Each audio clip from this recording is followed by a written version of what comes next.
Morning folks, thought I'd show you my latest project. It's up here in this shipping container. As you can see, it's quite a nice day today for a change. The weather recently has been absolutely dreadful, but it's good today. It's cold but good. So in here, this is a 20-foot long shipping container. In here you can see my TVR Taimar. I've had this for about 12 years now, and up until about a week ago it was stored outside under a tarpaulin. Finally cleared out this container, fixed it, made it waterproof, lined it, and I've dragged this thing in here. So over the course of the next few months, thanks to COVID and being out of work, I'll have a bit of time on my hands, and I'm hoping to restore it. So just to give you a quick look at the car, the bonnet is actually off. Just a second here.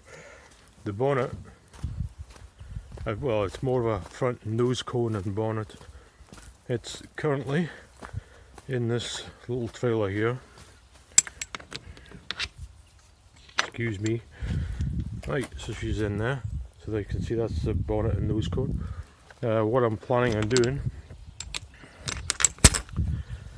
as you can see, I'm quite limited for space here. So what I'm going to do is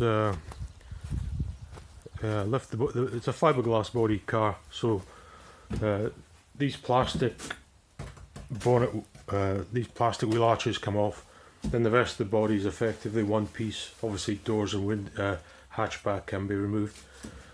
I'm planning on lifting that off and storing it in that box trailer once I've cleared it out, and really using that box trailer to store all the bits and pieces that I removed from the car to get to the chassis. The first job, once that's done, is going to be to renovate this chassis.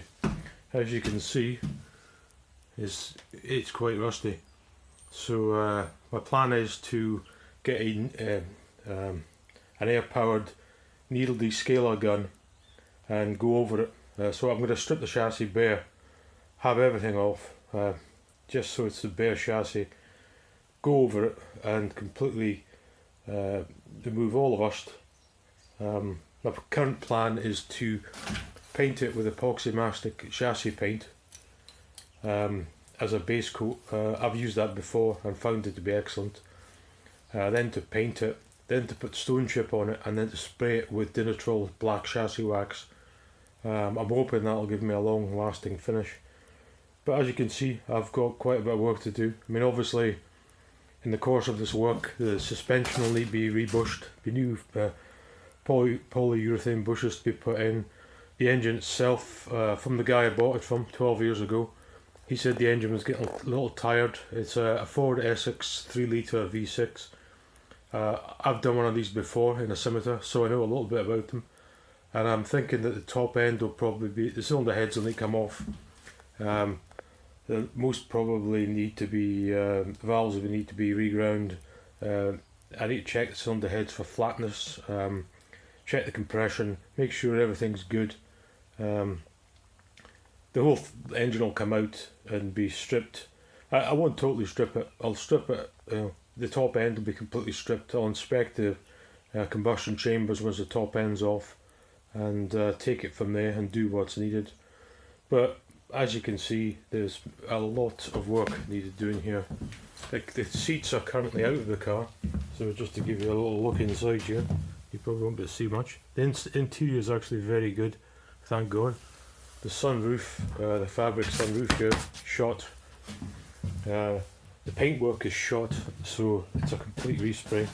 So, but yep, it's going to be a project. So I thought I'd just kick off the work I'm doing on this car with this video, and I was thinking of doing a weekly video to show what I've done and what progress I've made. Might be of use to others. It might be of use to me, people commenting and advising me on how to do some of the work. But there it is, folks. Thanks a lot for viewing, and if you've enjoyed this, please click like and subscribe. Okay, cheers, bye.